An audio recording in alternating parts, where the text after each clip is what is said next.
Excel video में हम जानेंगे लुकअप एंड रेफरेंसेस फॉर्मूला के बारे में। दोस्तों बिना देर किए शुरू करते हैं आज का ये ट्यूटोरियल। दोस्तों लुकअप एंड रेफरेंसेस फॉर्मूला बहुत सारे फंक्शंस का कलेक्शन होता है। For example V lookup, H lookup, index, match, row, ये सारे फंक्शंस का कलेक्शन ही लुकअप एंड रेफरेंसेस फॉर्मूला कहलाता है। यहाँ पे सबसे पहले वी लुकअप के बारे में जानते हैं। VLOOKUP माइक्रोसॉफ्ट एक्सेल में सबसे यूजफुल और इम्पोर्टेंट फंक्शन में से एक है। इसे आमतौर पर बड़े डेटा शीट में एक पर्टिकुलर वैल्यू को देखने के लिए यूज किया जाता है। सो पहले हम VLOOKUP का सिंटेक्स समझते हैं। देखिए यहाँ पे हमने लिखा है equal to VLOOKUP bracket on lookup value, और उसके बाद आपको टेबल अरे देना है, उसके बाद कॉलम इंडेक्स नंबर और रेंज लुकअप। ये 4 आर्ग्यूमेंट्स होती हैं। यानी कि VLOOKUP फॉर्मूला में 4 आर्ग्यूमेंट्स होती हैं, जिनमें है लुकअप वैल्यू, टेबल अरे, कॉलम इंडेक्स नंबर और रेंज लुकअप। अब यहाँ पे जो लुकअप वैल्यू होता है ना, वो यूनिक आइडेंटिफायर होता है जिसकी हेल्प से रिकॉर्ड को सर्च किया जाता है। एंड आगे है यहाँ पे टेबल एरे। टेबल एरे का मतलब है वो डेटाबेस, कंप्लीट डेटा जिससे डेटा फाइंड किया जाता है। यानी कि जो रिकॉर्ड आप फाइंड करते हैं जिस डेटाबेस से, उसको बोलते हैं टेबल एरे। उसके बाद आता है column index number. Column index number एक ऐसा कॉलम नंबर जो डेटाबेस या लिस्ट में इंफॉर्मेशन के उस कॉलम को स्पेसिफाइड करते हैं जिससे हम रिटर्न करना चाहते हैं। यानी कि जो डेटा हम रिटर्न करना चाहते हैं वो डेटाबेस में जिस कॉलम में आता है उस कॉलम का नंबर ही कॉलम इंडेक्स नंबर कहलाता है। उसके बाद आपका यहाँ पे है रेंज लुकअप। रेंज लुकअप का मतलब है ट्रू और फॉल्स दो मोड होते हैं जो लुकअप वैल्यू यूनिक या यूनिक नहीं होने पर डिसाइड की जाती है कि रेंज लुकअप क्या होना चाहिए, ट्रू होना चाहिए या फिर फॉल्स होना चाहिए। तो दोस्तों हम यहाँ पे एग्जाम्पल की मदद से VLOOKUP को और आगे अच्छे से सीखते हैं। तो फाइनली दोस्तों मैंने यहाँ VLOOKUP के लिए एग्जाम्पल क्रिएट किया है और इस एग्जाम्पल में हमने एक टेबल बनाया है। इस टेबल में हमने कई सारे रिकॉर्ड टाइप कर रखे हैं। अब इस रिकॉर्ड में ये जो आईडी है यूनिक है और कंपनी और प्रोडक्ट ये कॉमन हो सकते हैं, कॉमन भी है। और यहाँ पे मुझे इस लिस्ट में इस आईडी के बेस पे प्रोडक्ट को फाइंड करनी है। अब प्रोडक्ट कैसे फाइंड करते हैं, देखिए यहाँ पे हम सबसे पहले इक्वल टू VLOOKUP, उसके बाद हमने यहाँ पे चूज कर लिया लुकअप वैल्यू। लुकअप वैल्यू हमारा क्या होगा, लुकअप वैल्यू होगा ये आईडी, क्योंकि हम इस आईडी के बेस पर फाइंड करना चाहते हैं कि प्रोडक्ट क्या है। उसके बाद आपको कॉमा देकर टेबल एरे। टेबल एरे का मतलब होता है कि आपका पूरा डेटाबेस जहां से आपका रिकॉर्ड फाइंड होना है, तो उसके लिए आपको इस टेबल को सिलेक्ट कर लेना है, क्योंकि इस टेबल से ही आपका रिकॉर्ड फाइंड होगा। तो इस टेबल को आपने सिलेक्ट कर लिया। उसके बाद आपको कॉमा देना है और कॉलम इंडेक्स नंबर। जैसे कि हमारे पास इस टेबल में क्या फाइंड करना है, प्रोडक्ट फाइंड करना है। तो आप इस डेटाबेस में आप काउंट करिए कि ये जो कॉलम है वो कितने नंबर पे आता है। तो फर्स्ट, सेकंड एंड थर्ड, क्योंकि सिलेक्शन जितना होगा ना उस हिसाब से आपको कॉलम को काउंट करना है। यहाँ पे हमने फर्स्ट, सेकंड, थर्ड, तो यहाँ पे चूज करने हैं 3। उसके बाद कॉमा देकर 0 लिखने हैं, ब्रैकेट को ऑफ कर देने हैं। जैसे इतना बार लिखने से एंटर करेंगे तो आपका यहाँ पे प्रोडक्ट फाइंड हो जाएगा। तो देखिए इस तरह से हम ना हर एक प्रोडक्ट को फाइंड कर सकते हैं उसके आईडी के बेस पर, क्योंकि आईडी यूनिक है, आईडी कॉमन नहीं। और जब हम VLOOKUP और फाइंड करते हैं तो कॉमन नहीं होनी चाहिए, और कॉमन होगा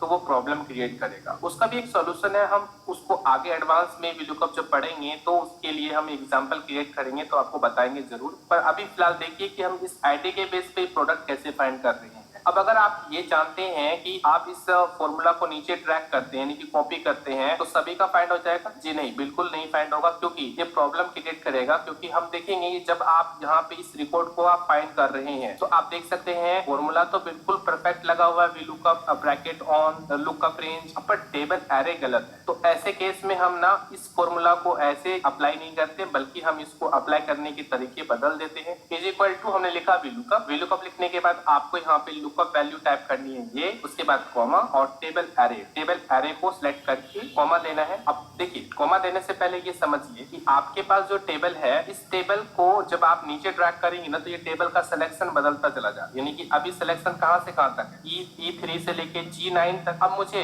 इस E3 से G9 तक का जो सिलेक्शन है ये बदलने नहीं देना है, अब मुझे इसको फिक्स रखना है। तो फिक्स रखने के लिए हम क्या करेंगे, F4 को क्लिक करते हैं। तो F4 क्लिक करने से क्या होगा, डॉलर का सिंबल आ जाएगा। अब डॉलर का सिंबल होने से ये जो रिकॉर्ड है ना नीचे ड्रैग करने पर बदलेगा नहीं। तो इतना करने के बाद आपको कॉमा देना है, कॉलम इंडेक्स नंबर आपको टाइप करनी है 3, उसके बाद कॉमा और 0, ब्रैकेट ऑफ और एंटर। अब इसको आप बेशक नीचे ड्रैग करने पर आप देख सकते हैं कि जितने भी आईडीज हैं उनके प्रोडक्ट फाइंड हो गए हैं। दोस्तों अभी तक हमारे इस वीडियो को लाइक नहीं किया तो लाइक कर दीजिए, साथ ही हमारे चैनल को सब्सक्राइब करके बेल आइकन को क्लिक। एच लुकअप जो होता है VLOOKUP फॉर्मूला की तरह ही होता है। एच लुकअप फॉर्मूला भी आमतौर पर बड़े डेटा शीट में एक पर्टिकुलर वैल्यू को देखने के लिए यूज किया जाता है।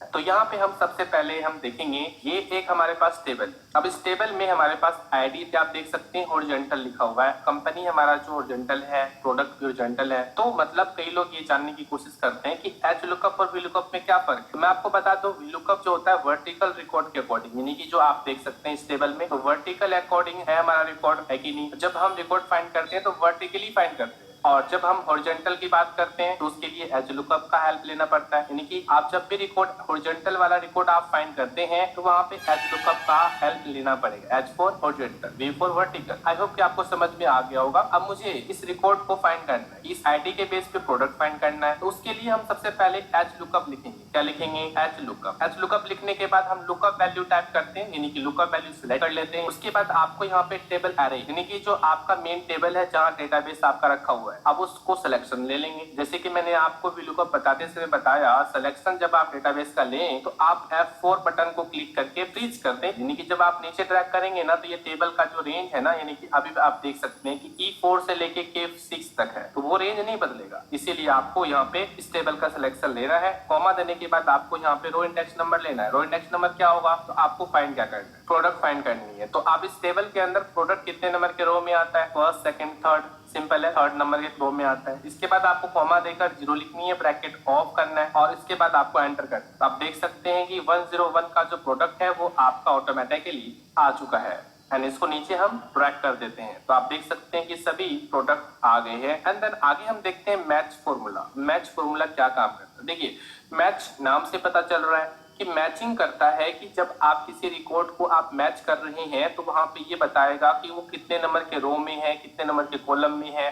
तो जैसे कि फॉर एग्जांपल कि मैंने यहाँ पे कलर्स नेम लिखे हुए हैं। अब ये सारे कलर्स नेम जो है ना वो रो वाइज आपको लिखा हुआ मिल रहा है। जैसे कि ये आपका सिलेक्शन यहाँ से यहाँ तक है, तो आप कहेंगे first row, second, third, fourth, fifth, six, ये आपका रो है। तो अब यहाँ पे कैसे पोजीशन हम फाइंड करते हैं मैच फॉर्मूला से, चलिए देखते हैं। देखिए, हमारे पास यहाँ पे कलर नेम है, यहाँ पे रेड लिखा हुआ है। अब मुझे यहाँ पे पोजीशन चाहिए कि इस लिस्ट में रेड किस पोजीशन पे आता है। तो उसके लिए हम लोग यहाँ पे क्या चूज करते हैं? इक्वल टू मैच, और मैच लिखने के बाद ब्रैकेट को ऑन करते हैं। लुकअप वैल्यू हमें चूज करना होता है यहाँ से ये, उसके बाद कॉमा, और इस रिकॉर्ड को पूरा सिलेक्ट कर लीजिए और कॉमा देकर 0 टाइप करिए। 0 क्यों टाइप करते हैं? क्योंकि ये हमारा एग्जैक्ट मैच होता है।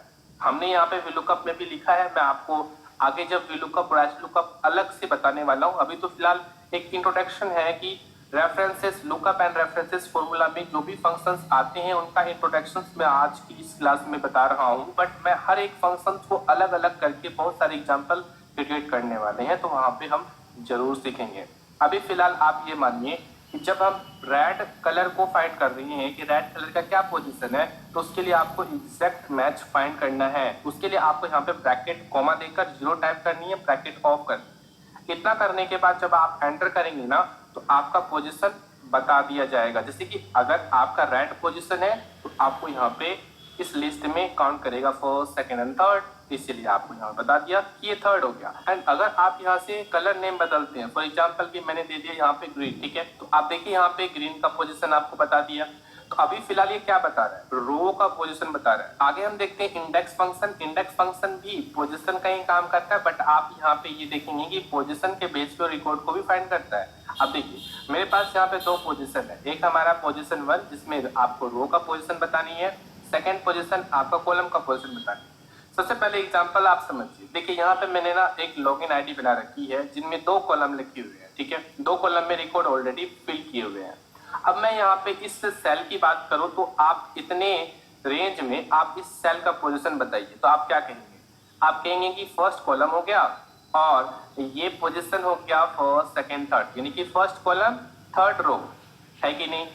अगर मैं इतने ही सिलेक्शन की बात करूं तो हुआ ना फर्स्ट कॉलम और थर्ड रो। उसी तरह से अगर मैं इस पोजीशन की बात करूं तो फर्स्ट रो, फर्स्ट कॉलम।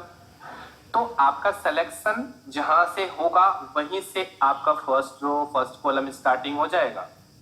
तो इस बात का ध्यान रखेंगे। एंड देन अब मैं यहाँ पे पोजीशन दे देता हूं, जैसे कि मैंने फोर्थ रो दे दिया और कॉलम दे दिया मैंने सेकंड, ठीक है।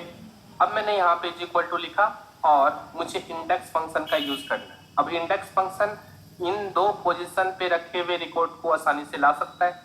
अब आपको सिर्फ पोजीशन बतानी है इंडेक्स फंक्शन को पोजीशन चाहिए, उस पोजीशन पे रखे हुए रिकॉर्ड आसानी से फाइंड किया जा सकता है। तो देखिए मैं यहाँ पे कैसे लिखता हूँ, इंडेक्स लिखता हूँ, ठीक है,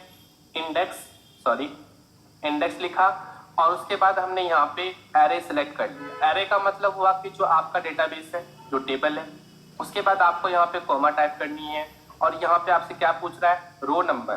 तो रो नंबर का मतलब है कि हमारा जो रो का पोजीशन है 4 है, उसके बाद कॉमा एंड कॉलम नंबर, तो कॉलम नंबर 2 है एंड ब्रैकेट को ऑफ करके एंटर करना है। तो आप देख सकते हैं कि रो जो 4 नंबर का रो है, 4 नंबर का row, first, second and third and fourth. अब फोर्थ नंबर के रो में सेकेंड कॉलम का क्या रिकॉर्ड है, सेकेंड कॉलम का रिकॉर्ड है 441030, तो आ चुका है। उसी तरह से अगर हम फर्स्ट रो और सेकेंड कॉलम की बात करें तो देखिए 746208 आ गया। यहाँ पे आप देख सकते हैं कि फर्स्ट कॉलम, सेकेंड कॉलम और फर्स्ट रो, तो हुआ ना ये रिकॉर्ड। तो आई होप कि आपको इंडेक्स समझ में आ गया होगा। इंडेक्स में सिंपल हमें बतानी पड़ती है कि आपका डेटाबेस क्या है और रो नंबर और कॉलम नंबर बतानी पड़ती है कि जिस पोजीशन का रिकॉर्ड आप चाहते हैं, जिस पोजीशन का रिकॉर्ड आप फाइंड करना चाहते हैं, वो पोजीशन आप यहाँ पे बता दें, वो आपको फाइंड करके दिखा देगा। एंड आगे हम देखते हैं लुकअप। अब लुकअप भी काफी इंपॉर्टेंट फंक्शन होता है, वी लुकअप और एच लुकअप की जैसे ही। अब यहाँ पे आपको पता करना है कि ये जो आईडी है, इस आईडी के बेस पर कि हमें यहाँ पे कंपनी क्या है, प्रोडक्ट क्या है, ये मुझे मालूम करनी है। तो उसके लिए ना हम वी लुकअप भी लगा सकते हैं, एच लुकअप भी लगा सकते हैं, डिपेंड करता है कि आपका डेटा किस फॉर्मेट में है। अभी फिलहाल मैं यहाँ पे लुकअप की मदद से ये काम करके बताता हूँ। देखिए सबसे पहले मैंने यहाँ पे लिखा है लुकअप। आप ये समझने की कोशिश करिए कि जो फंक्शन है, फॉर्मूला है, वो अप्लाई करने के तरीके क्या है।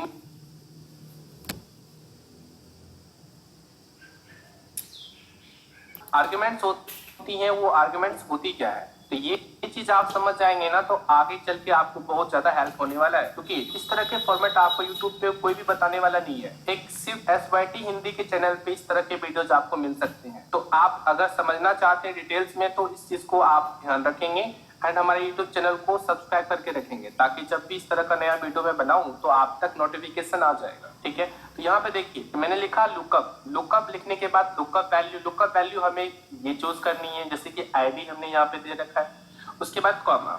अब यहाँ पे लुकअप फैक्टर का मतलब हुआ कि जो आपका डेटाबेस है उसमें से आप उस पूरे लिस्ट को सेलेक्ट कर लीजिए, यानी कि जो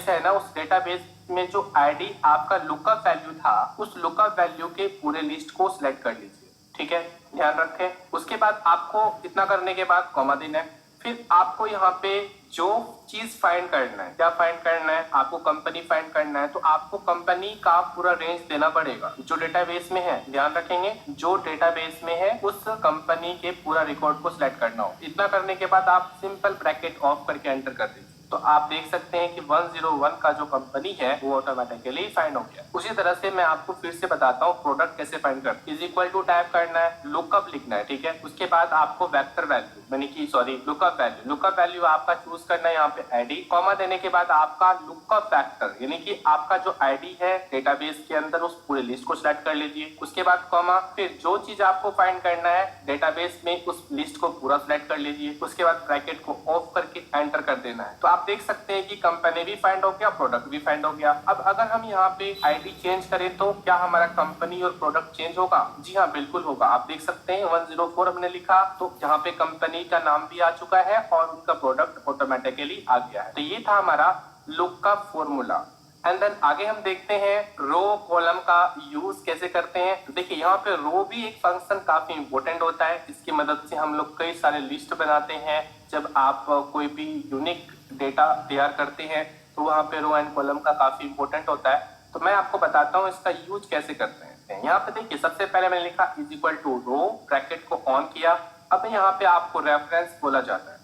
एक्चुअली ना रो फंक्शन का यूज ना किसी भी सेल या किसी भी रेफरेंस के द्वारा दिया हुआ कोई भी रेफरेंस होता है, उस रेफरेंस में जो रो नंबर होता है ना वो रो नंबर आप बताता है, ठीक है। रो फंक्शन किसी भी रेफरेंस के बेस पर रो नंबर बताने का काम करता है। जैसे कि आपने रो फंक्शन के अंदर किसी भी सेल को सिलेक्ट किया तो उस सेल के बेस पर रो नंबर आपको बता दिया जाएगा। ये जो सेल है ये सेल कौन से रो का है। अब जैसे कि हमने यहाँ पे P नंबर का कॉलम सिलेक्ट करा, रो कौन सा है तो 4 नंबर का रो है। तो जब आप इतना सिलेक्शन लेकर ब्रैकेट ऑफ करके एंटर करेंगे तो आपको बता दिया जाएगा 4 नंबर का रो है। उसी तरह से कॉलम फंक्शन क्या होता है, देखिए यहाँ पे मैंने लिखा यहाँ पे कॉलम, ठीक है। उसके बाद आपको इसमें भी रेफरेंस देना है, जैसे कि मैंने इनका रेफरेंस दे दिया। तो अब O7 है तो 7 तो रो नंबर हो गया। O नंबर, O का जो नाम है ना वो हमारा कॉलम का नाम है। तो अब O कितने नंबर के कॉलम में आता है, तो O जो होता है ना 15 नंबर के कॉलम में आता है। तो जैसे आप एंटर करेंगे ना तो 15 लिखा हुआ आ जाएगा। आगे हम देखते हैं रोज। अब रोज फॉर्मूला का काम क्या होता है, देखिए यहाँ पे सबसे पहले लिखते हैं यहाँ पे रोज। रोज लिखने के बाद ब्रैकेट ऑन और यहाँ पे सिलेक्शन ले लेते हैं, इन सभी सेल का सिलेक्शन ले लेते हैं। रोज फॉर्मूला का काम क्या होता है, रोज फॉर्मूला का काम होता है कि जितना आपने सिलेक्शन ले रखा है, ठीक है, रोज फंक्शंस के अंदर उस सिलेक्शन में जितने भी रोज है उन सभी रोज को काउंट करता है और आपको बताता है कितना है। जैसे कि इस सिलेक्शन में आप देखते हैं कितने रो है, first, second, third, fourth, fifth, six, 7, 8, 9 ऐसे रो है जो आपने सिलेक्शन में लिए हैं। इसी तरह से अगर हम कॉलम की बात करते हैं तो आप देखिए यहाँ कॉलम्स लिखा, सॉरी कॉलम नहीं कॉलम्स, एंड उसके बाद मैंने सिलेक्शन लिया इतना। अब इस सिलेक्शन में भी आप देख सकते हैं कितने कॉलम है, first, second, third, fourth, fifth, six. तो आप टोटल 6 कॉलम है और आपको जब इस फंक्शन को एग्जीक्यूट करोगे तो आपको 6 बता दिया जाएगा। तो फाइनली आपको समझ में आ गया है कि लुकअप एंड रेफरेंस फॉर्मूला का यूज कैसे किया जाता है। तो दोस्तों आज की इस वीडियो में इतना ही। अगर हमारी वीडियो पसंद